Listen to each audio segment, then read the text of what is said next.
So today we've got an interview for you, a personal one, with two people that I've known for a very long time. But sometimes when you're the CEO or the host of a channel, we give thanks, you overlook certain people because they're so close to you. You think, you know what, let other people come on first. And when the time's right, then you will come on. And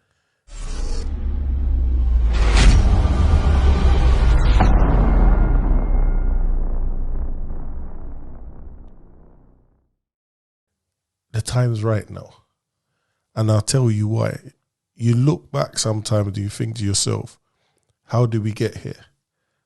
And you see things happening over and over again. You think, you know what?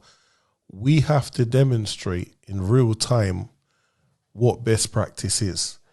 And I know that yourself, Dr. Dewberry, is a CEO of an organization called Taking Positive Steps. And even just the name alone speaks volumes. Yeah. And speaks for itself. But I think people get confused sometimes and think that TPS only deals with school problems. So if someone's about to get excluded or they feel that the teachers are not giving them the tailored support that they need if they've got a statement for people with special needs, then their families or the social services will contact TPS. But we also see TPS when there's a crisis. And when I say crisis, I'm talking about when people are getting murdered, people are getting shot, girls are being attacked by bullies in the street, as we've seen in the case that actually went to the news. And that's when people think TPS come out. But what is it that you do for the rest of the year so the viewers can understand better? Yeah, thanks for having me on the show. As you said, I think people believe that I'm only about schools, but schools is a very small part of what we do. We crisis manage. So when young people are being shot at on the streets, when we lose young people on the streets, when there's a conflict between the police and the community, TPS come to play.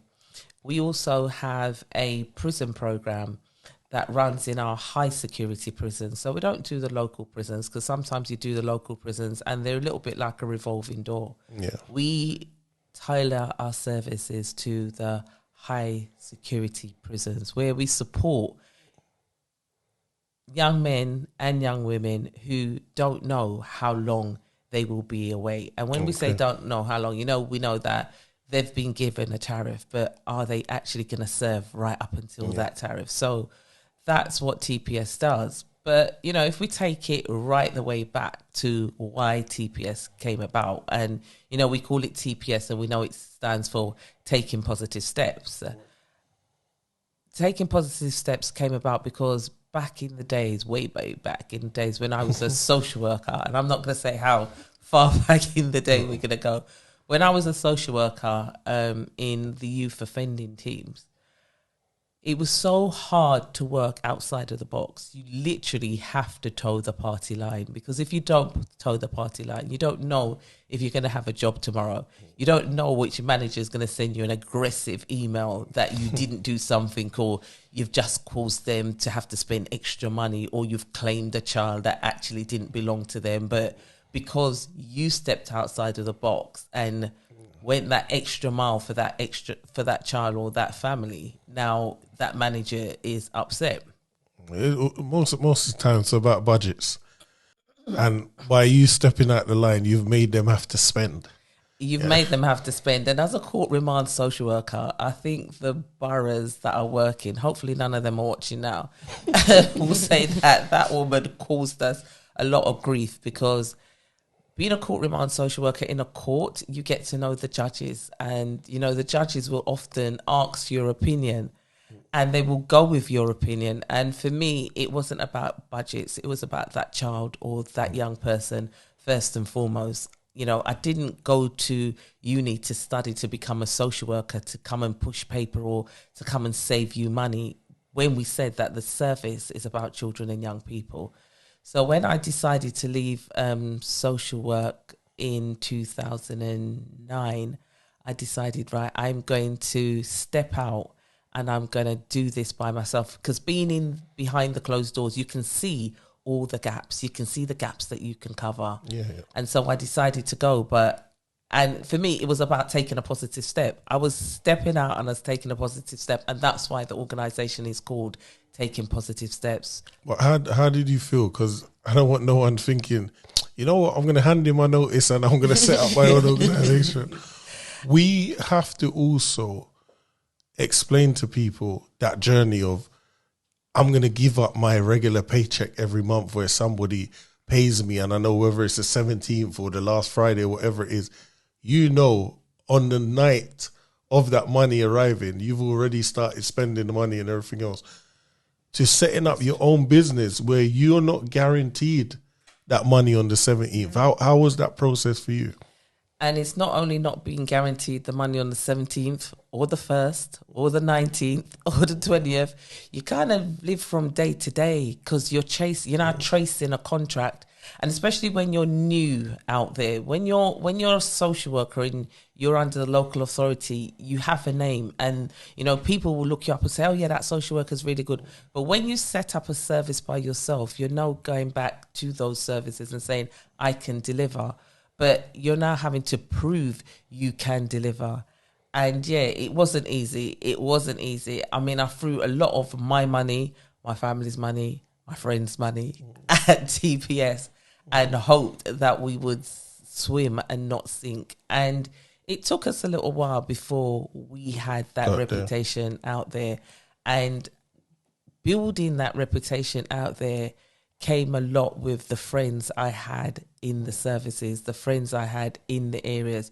But also, if we look back, also the relationship that I have with the police, that relationship that I have with the police was built way back in 2000, 2002, after the Macpherson report and after I became a pain to the police and criticised them. And then I was given the opportunity to set up the independent advisory group, and then it was about working hand in hand with the police. Okay. So then, having that reputation, that you work with the police and you're known to them, and it helps somewhere down the way. So how did your family feel that you was working with police? Because that's something we're not going to just pass. A touchy subject. It definitely is a touchy subject. Like, how are you working with the police? Why are you always in the police station? What information are you giving them? How are you working with them? And furthermore, are they paying you? Everybody wants to know, are they paying you? I think the work that we do with the police really came into its own at the time of the siege that happened in Hackney back in 2003. Now, being the chair of the IAG then and having to work between the police and the community was really when TPS came into its own, and I kind of stepped up a level. But no, there weren't no working with the police. I weren't an informant. They weren't paying me, but I was doing a lot of work on behalf of the community. You hear that, people? So if you see Claudine, don't start attacking her. She's not an informant. With that siege as well, that was the longest siege in the history of this country, wasn't it? It was the longest siege in the history of the Metropolitan Police. It lasted 15 days. And I think every police force in the UK had a police officer at that siege because it was 24 hours a day. It closed down Mere Street, Graham Road, that lower Clapton half of Hackney. And there was so many police officers that was needed to manage that, but also the police officers who were doing the negotiations, the police officers who were going to the prisons, the police officers who were engaging with the family. There were a lot of police officers involved. So yeah, I don't think that there was a police constabulary within the UK that wasn't involved. Well, it's some intensive work you're doing over there. And that's why I'm glad that you're able to explain that to people, because sometimes people contact me, what does TPS do? And I'm like, just go on the website. I'm tired. Every minute you ask the same question, go and find out, contact them. So now people could actually see that you're not just in schools, you're in prisons as well. High security prison with people, some of them haven't even got a release date because they're on the old school Her Majesty's Pleasure, where they have to write to now the King to find out if they could come home and see their family again. And that leads us nicely into the next part of the interview, where, to me, this is personal as well. This is a young girl that I've known from she was 2 years old. She won't remember them time there. You understand? And for me, I've seen her grow, being busy as well. I've missed some of her life. You understand? And for me, if it weren't for TPS, I wouldn't have been back in her life to the level that I was. So it's just about now explaining for the viewers, because we've got CC here to explain herself. See, you understand? So she could explain the journey of TPS and how she's become this big superstar overnight. 1 minute she's doing the GCSEs, the next minute I'm seeing flyers of her selling out venues and all of that. And I'm thinking, wait a minute, how did this all come aboard? So how did you end up meeting her and engage with her? And she is definitely one of taking positive steps, success stories. Yes, you know, we have to say we work with thousands of young people over the years, and CC came about as one of our young people who was on the periphery of being excluded from mainstream education. At the time, we were working with schools, and we were funded between the schools and also the Met Police to kind of reduce the number of children and young people excluded from schools. So we know when children and young people are excluded from schools, the next thing is they're exploited and they get into criminal activities. So between the Met and the school, they had a program which aimed to reduce the exclusions of children and young people, and we're trying to make it best practice. Wait a minute. So what are you saying? Where did that money come from? That money came from a collaboration between the Met and the schools themselves. Okay, so Mayor's Office funding. The Mayor's Office funding. Part of the SYV fund. Yeah. So was CC in the gang then? She wasn't in the gangs, but her behaviour caused schools a concern. And I think when we came in, they were about to exclude her because she wasn't towing the rope the way they wanted her to tow the rope. The craziest thing is, I got kicked out. What? I got kicked out and I got put in a unit. Didn't know about that. For about 2 months. Yeah. And the only reason I got back to school is because of TPS. Serious? Yeah. Well, she's just jumped ahead of our story. Yeah. So she's just jumped ahead of our that's story. something that you lot didn't know helped me get back into mainstream school. Knowing me telling them that I went to go do the fashion stuff and that I was going to change around my behaviour. I went back and made my point, and then I actually got back into mainstream school to actually get to do my GCSEs in school. I didn't even know that. Yeah. You see, so along with our school program, we work a lot with the alternative education provisions. Okay. And as Cece said, she was one of those young people who was in an alternative education provision. But when you can put forward a program, a tailored program that says, if this young person comes back into school, we will support them. But in supporting them, what we've got to look at is that education as it stands, the education system isn't cut out for all of our young people. So what are we going to give them that's extra? What are we going to give them that's going to encourage them to stay and do their GCSEs? Whether they do 5 or they do 11 subjects, they need to do something. So, you know, she's going to tell you her journey. But, you know, as she just said, TPS helped her to get back into mainstream education. If I had some horns there, I'll be pressing it.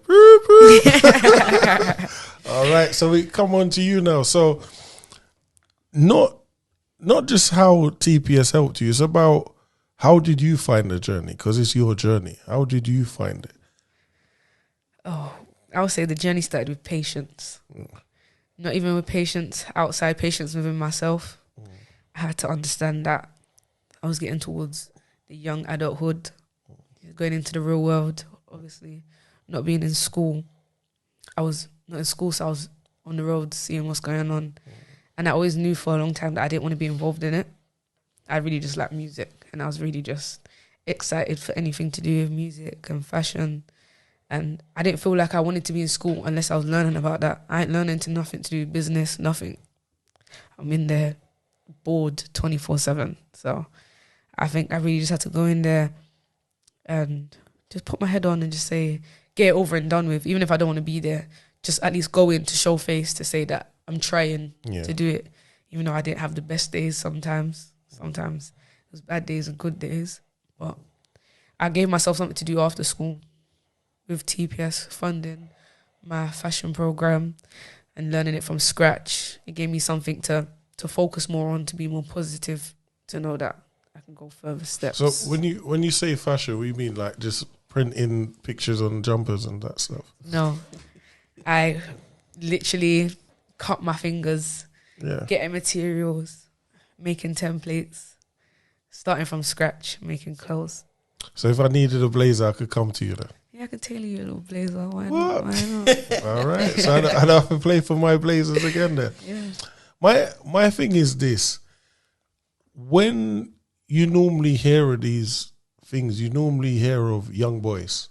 Yeah, definitely. So one, I was shocked it was you, for one. And you don't normally hear schools complaining about young girls. No.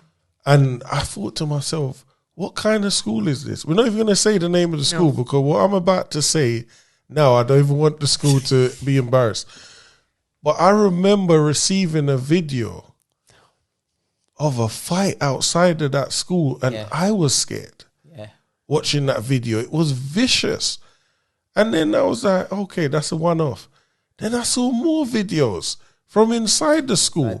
And then I thought, you know what?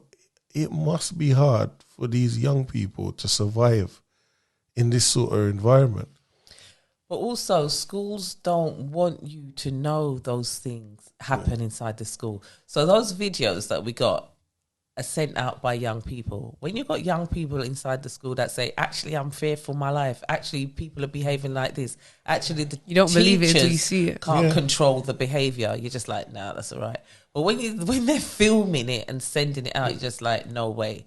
So, yeah, from that school, there became a load of videos in the toilets. People are fighting in the playground outside the school. And you're like, no way. We definitely got to have something going on in here. Not only did we, we picked up Cece and we provided a program for her, but then we were lucky enough to get funding where we could provide a school patrol. So we had our mentors outside of the schools looking out for the welfare of some of the young people coming out. And for me, the concerns was we got years 9 and 10 behaving like this, but who's looking after the 7 and 8 years old? And when you're in year 7 and you've just started and all of a sudden you really naturally have that fear of going into secondary school anyway, let alone like going in there and then seeing all of this that's going on. So how did you feel living, because basically you do live in the school, you spend more time in the school than at home.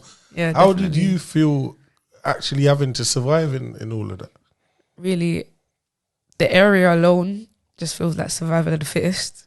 Oh, the outside. Not even just that, in the school as well. It was really, everyone's from the area, innit? So everyone is products of the environment, put it that way. And we're going into school and then we're not even having proper teachers. So really, we took a lot of school, or my age anyway. I think my age and above at the beginning took school more as a joke. There was no really control over it. Whatever we wanted to do, we done. And we didn't really get in trouble for it. And if we did get in trouble for it, we just didn't care. And there just wasn't really nothing going on in the school. There wasn't no after school programs. There wasn't playing inside the school and doing games and stuff like that. It was more just get away. Like playtime was playtime. Like everyone was going outside and we're play fighting, locking ourselves in this room. The school had the swimming pool, people were jumping in the swimming pool. It's just, we took it more as a joke because the education wise, you're not learning nothing. We're more sitting down, copying what's on the board. Yeah. And no one is learning about anything we want to learn about. They took business out, so business wasn't a part of the curriculum. They took, you mainly just focused on languages and maths and English. So every other subject was just really a joke. Everyone's doing drama, you're not doing drama. You're just in the hall, just doing whatever you wanted to do. And I think that's one of the problems that I've found where the system has not moved with the time. If you're someone that could learn drama on your iPad, you're not going to go to school to learn drama that is more boring than what's being taught to you on your iPad or your phone. Yeah, yeah. And I found that myself, whether it's even in the prison establishment, where they bring education in there and it's basic education, where we've got someone in the prison system that is in there because he's so smart.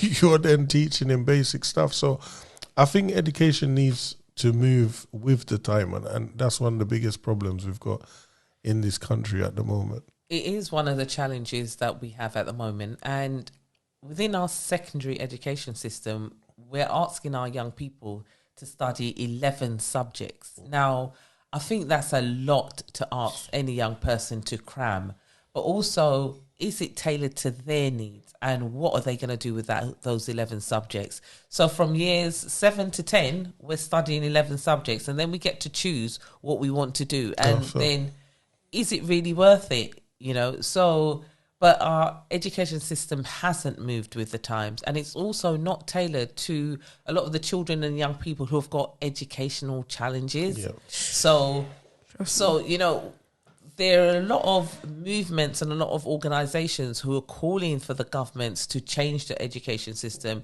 to revamp the education system. How far we're going to get, I don't know, you know.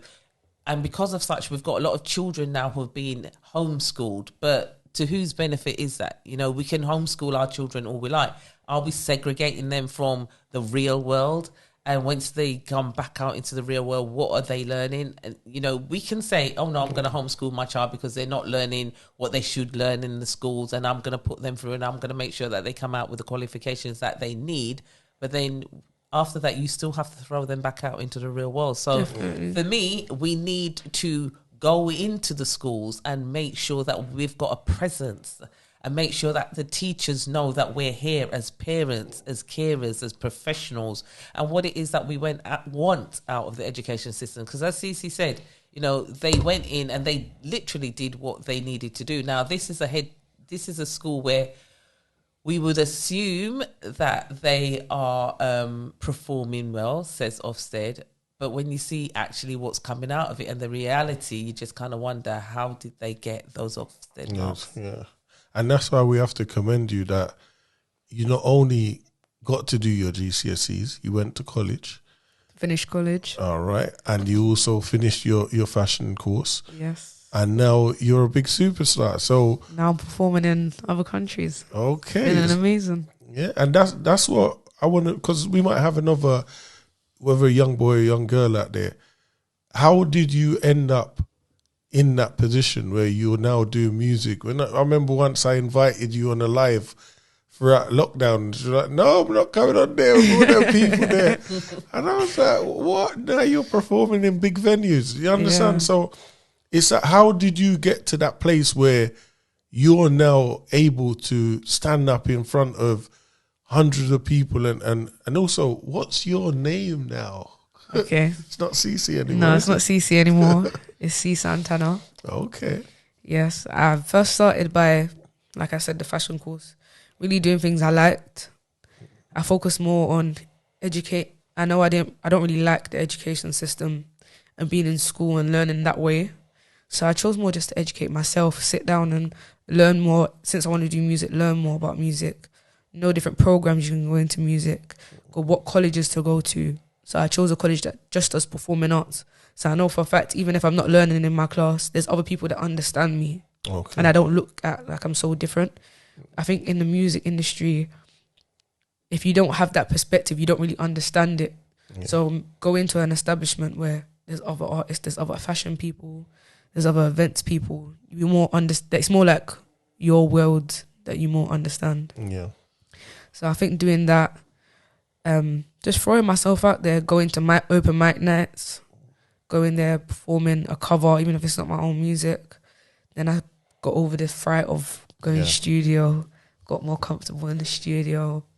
And once you're doing what you really like doing, it doesn't feel like work, or it doesn't feel like a chore or something that you need to do. Yeah. So I just got more comfortable with what I like doing, really. So how did it feel the first time that you had to perform in front of a big crowd? It felt like I wanted to vomit. I swear the whole performance, I was looking at the crowd. And the craziest thing is I had so much stage fright, but everyone's like, yeah. People was coming on the stage, trying to get on the stage and be on the stage with me. And in my head, I'm like, you know what? I just can't even look at people too tough, because I was thinking I had stage fright, but I enjoyed it.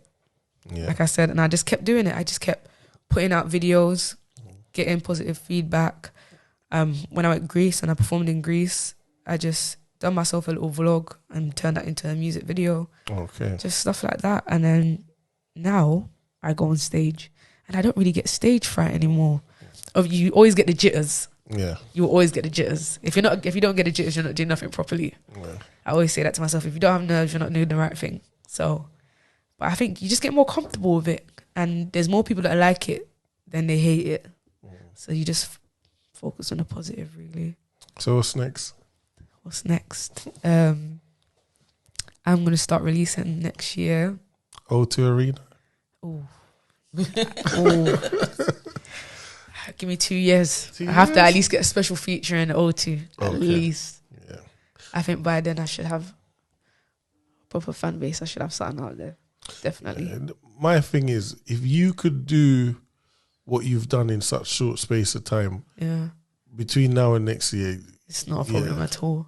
And the reason why I'm happy to hear that is any young person in their house now, one, feeling like they're useless in school, school telling you that you're not going to achieve anything, school trying to exclude you, send you to a unit, and you've come back, done your GCSEs, done college, done your fashion course, and now you're out here empowering other, not just females, because there's other males. There's males as well, definitely. That's out here, and we're following the new thing of no matter what gender you are. Yeah, everyone. I think people forget. Sorry to cut you. I think people forget that there's girls that go through things as well.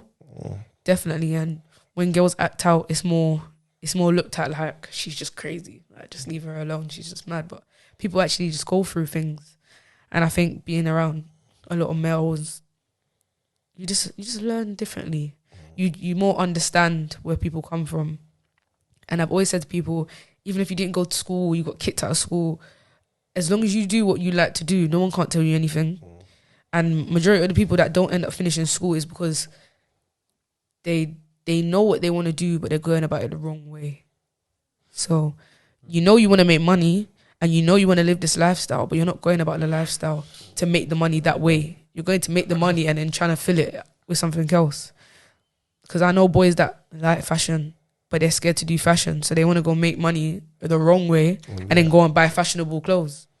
Why not just make your own clothing line, like the clothes that you see with these designers, and make your own money that way? I think one of the things that I've learned from you is this. As a man, constantly be a role model. And sometimes it's hard, but it's that whole thing of you have to lead from what you're asking for.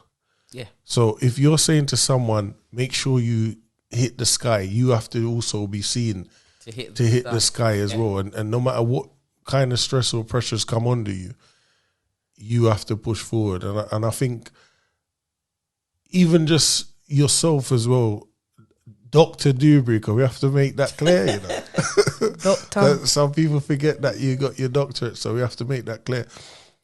It's about never giving up when the struggle comes and riding that wave. And I think for anyone watching this interview, that's what I've taken away from that. And as I said, from 2 years old till now, I'm proud, and I will openly say that in front of everyone that I'm proud of you. We know that the struggles you've gone through and you've kept it and pushed through. So for other young people out there that might have been in the place where you are, you can do it. You could do it. Push forward. Definitely. Yeah. And it's nice being a young black woman. You know what I mean? It's nice being a young black woman, seeing powerful black women doing it as well.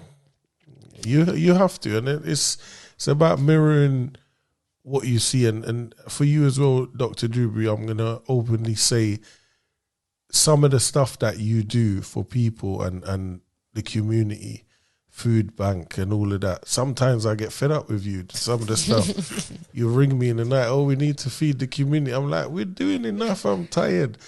And people don't see half of what you do behind the scenes, and you could be struggling yourself, but you're still trying to give food to the homeless people and all of that.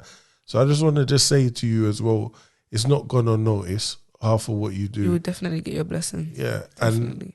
And look now, as we say here, Sienna's here is a living proof of all the hard work, and also her family as well.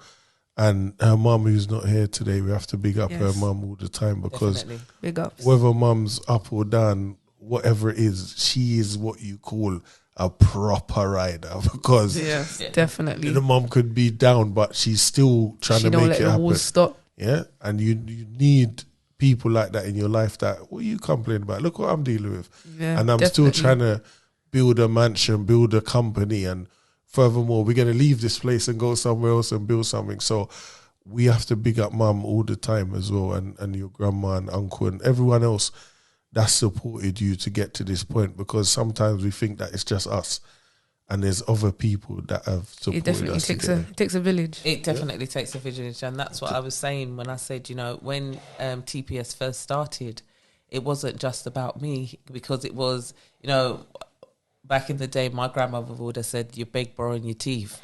And that's literally what we were doing. And as you said, I know, in the nighttime when I'm phone, you must like, oh my God, what's she going to tell me now? Anytime it's after 10, I'm like, what is she Both planning of now? us, both of us. It's like, listen, we've got a predicament. Yeah. What can we do? But for me, that's how it was, and even back then, you were like, Claudine, because it was Claudine for you. Yeah.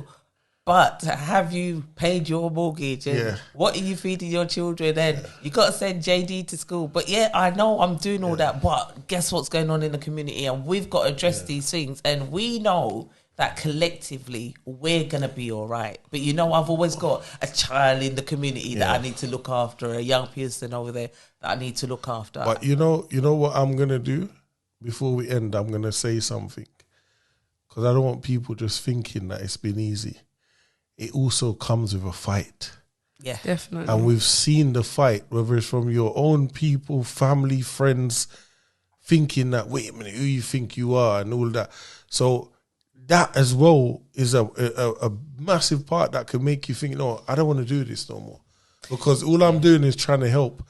And the amount of backlash you get from just leading. Yeah. I listened to a video the other day. I can't remember who it was by, but basically what she was saying is that as you grow out of your old network and you grow into your network, and they say, show me your network and I'll tell you your net worth. Yeah. And that's basically me. And, so as and you it said, don't need to mean money. and But it this- doesn't need to this be is It what never money. means people- capital. Yeah, people think that worth means money. No, it definitely doesn't mean money.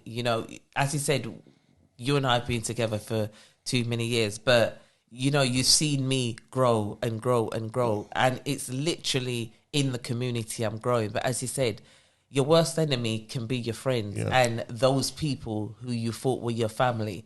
And for me, family isn't necessarily no more about your blood, because those family I've left behind a long time. And it's about those who are on the journey with me. And, people like Cece and a lot of the other young people that we've got in custody, we might have them in the young offenders and they might be in the adults prison, but we still see them as family because we're taking them on a journey. We've got their back. We're fighting with them. And that's what TPS is about. It's about fighting with you. It's about the best practice. And, just before we wrap up, I want to say, when the so-called gangs program and the exploitation, and I'd like to call it, unlawful group association, when all those things came about, the target was about our young men and nobody saw our young girls and the young women. Yeah. And so that's a lot of the work that we're doing. We're targeting the young girls, the young women. We've got a lot of programs going on with the social services where we're saying, well, what about our young girls? And a lot of the time they will say, Dr. Dewberry, we haven't got an issue with the young girls. Okay, well, I'll bring you the statistics and I'll show you the young girls that I'm talking to down the road. And, you've got to be out there. As I said, during, when CC first came along to us, we had school patrol people out in the streets telling us what's going on the streets with our young people. And now, you know, we've spreaded our wings. We've got national and now we're going international programs. But if we bring it back to just the UK, we have to look after what's going on at home. And in order to spread best practice, our professionals and our colleagues have to understand that you've got to be out there on the streets. And, you know, a lot of them are frightened to go out on the streets and engage with these young people because young people have such a reputation. But if you speak to our young people, you'd be surprised they actually speak back to you. Yeah. And I think just to end on that point before I let Cece have the last word is this. Women, girls, boys and men that are being exploited and groomed should both get the same service. Yeah. If a boy has been trafficked, you could give him gang services and exploitation services, because a lot of the time they believe that women and females are sexually exploited and the men aren't, or the men are in and boys are in gangs and the women aren't. So then if one gender is being affected by something, they're then blocked out because people assume that it could only affect one set of people, which everyone should be fluid and offer the service. So I want to say thanks to that. And what I want to do, Cece, is this, give you the last word of a young person where you were when TPS came to intervene, feeling low and everything. What advice would you give them? The advice I'd give to young people is keep going. It's not about the destination. It's about the journey. Take your time. Don't be too hard on yourselves. And just think about the goal and continue to make little goals until you reach the big one. And you'll get there eventually. Patience is a virtue. I want to thank you, Dr. Dewberry. And I want to thank you, Cece, the celebrity. Yes. And what I want to say to you viewers out there is this. When we look at this interview, what I take away from this is two things. Consistency and also tailored service. You cannot give a young person a service that you assume worked with somebody else with them. My channel is the truth. Like, subscribe, and share.